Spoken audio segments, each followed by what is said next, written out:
Hello everyone, this is Eye on Africa for Friday, August 13th. Here are the headlines. Some progress in the battle against deadly fires in Algeria. Dozens of fires continue to rage, but most of the blazes in the province of Tizi Ouzou have now been contained. It's the day after a hard-fought election campaign in Zambia. Counting is underway as millions deal with restrictions on access to social media.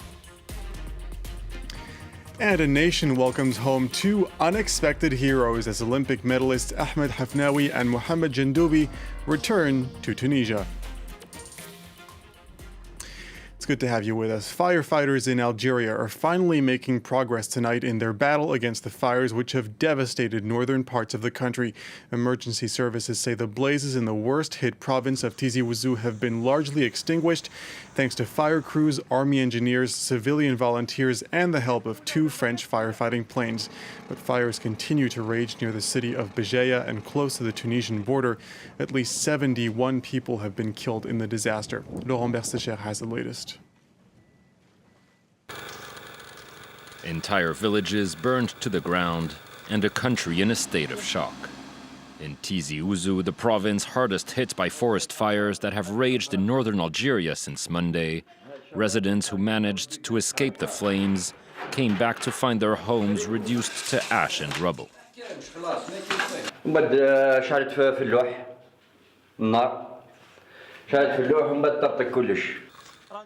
A feeling of powerlessness shared by this farmer who saw an entire year of work go up in smoke. راح 30 راح لي الزيتون راح لي كلش كاين البلوط كاين الفلين كاين كلش كل خير كاين راني نخدم هنا جوري وين راح لي في الثقه. According to emergency services, most of the fires had been brought under control on Friday. But firefighters and volunteers were still battling over 30 blazes in a dozen provinces with the help of European firefighting planes. Algerian authorities, who believe the wildfires to be of criminal origin, say they've arrested over 20 suspects. Fueled by high winds and extreme heat, the blazes have left dozens of people dead, leading the government to declare 3 days of national mourning. The catastrophe also sparked a surge of international solidarity, particularly among the Algerian diaspora. In Paris, groups of citizens organized collections of food, clothes, and other supplies. Several Franco-Algerian celebrities, including footballer Nabil Fekir, have also been raising funds to help the victims. Zambia has voted and ballot counting is now underway in what may be the closest election in years. It's the third successive standoff between President Edgar Lungu and opposition candidate Hakainde Hichilema. And following widespread restrictions on access to social media, a judge in Lusaka tonight has ordered the complete restoration of internet access. Hanan Ferjani reports from Lusaka. The streets of Lusaka are empty, the city as calm as it would be on a Sunday. A day after a general election marked by huge turnout, it seems as though Lusaka residents have decided to stay home. An apparent calm that is in contrast to the nation's tense wait for the vote count to finish. Now, the Electoral Commission held 3 separate press briefings today during which they disclosed very little information, but its CEO urged everyone to remain patient. We do appreciate the anxieties that are out there, and we'll definitely do our level best to ensure that we provide the citizens the results as they have voted, as we have always done. Now, the opposition this morning held its own press briefing during which they outrightly accused the ruling PF party of stalling the results announcement. The ruling party did not respond to the accusations, and they have remained silent in the midst of all this tension. Now, the Electoral Commission have vowed to respect the 72-hour legal window to announce official results. This would mean Monday at the latest.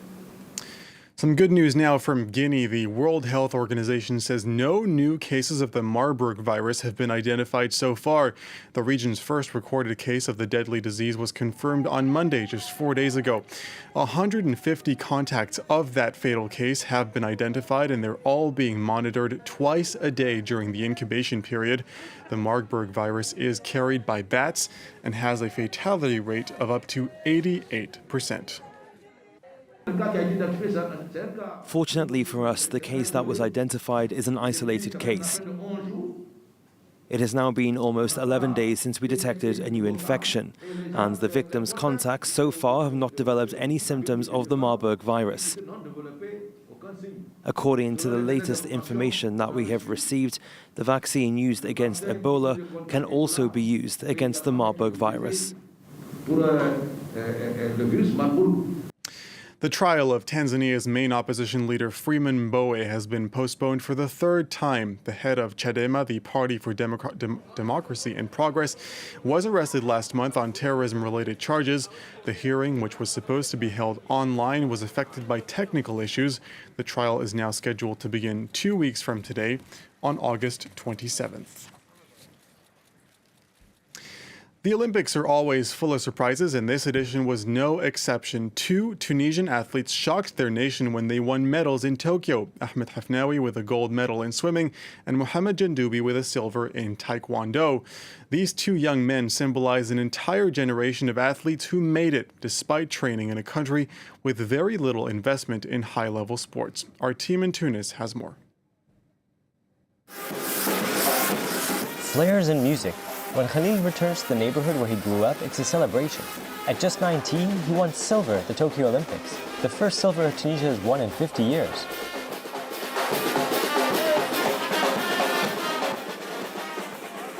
After a photo session near neighbors, he takes us to his club where he's been training hard since he was little.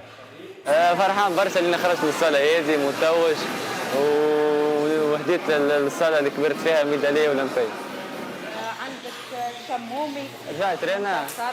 He's got a message for the next generation. Coming from a working-class neighborhood, Khalil wants to encourage young people to believe in their dreams. بديت معناتها من الحومة هذه نخرج نترينا وبعد وليت في ليكيب ناسيونال وبعد تحسنت كلنا بشوي بشوي تتحسن الحاجات معناها كلنا بدينا من الصفر وتوصل لتحب. Taekwondo is one of the most popular sports among young people after football. But for Khalil's father, who is also his manager, sports federations and the Ministry of Sports need to offer more resources to encourage high-level sports. يلزم الاستاج أكثر مشاركات أكثر ويلزم حتى بيدجي خاص معناتها بيدجي خاص للخليل حتى باش تولي مثلا أصعب فهمني.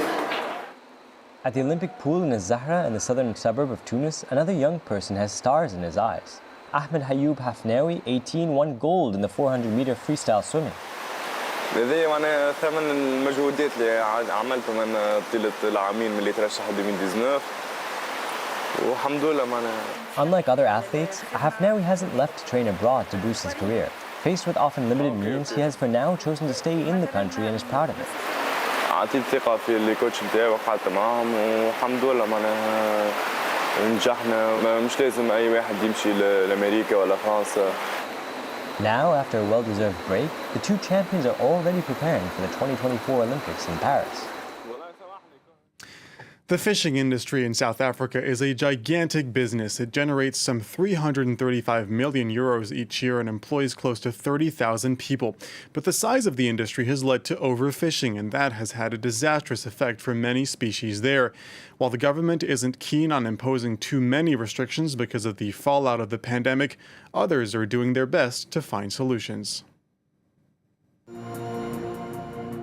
One of the biggest seabird rescue missions South Africa has ever seen. The Cape Cormorant chicks seen frolicking in these pens were abandoned by their parents back in January. More than 50 volunteers and staff at this centre work night and day to save as many birds as possible. No easy task, as Cape Cormorants do not do well in captivity. The survivors learn to swim, to fly and to eat. Cape Cormorants mostly survive off anchovies and sardines, but the numbers of these fish are in decline. What's been very difficult is to be able to show an ecosystem approach to fishing. I think at the moment, the requirements of the fishing industry is what's driving most of the decisions. And what I am concerned about is that the broader ecosystem needs aren't appropriately taken into account. Cape Cormorants are not the only victims. The population of African penguins has declined by 90% since the 1950s, partly because they too cannot find enough food to eat in the waters of the Western Cape. Unlike large industrial trawlers, though, some fishermen do take measures to limit their impact on the environment. Local fishermen are compelled to respect quotas set every year, and scientists continue to fight for the protection of endangered species. The cormorants, now adults, are being progressively released on the island where they were born. The hope of all involved is that they will survive, contributing to the status of the Western Cape as one of the world's top biodiversity hotspots. That does it for this edition of Eye on Africa. Thank you for watching. The news continues on France 24 right after this.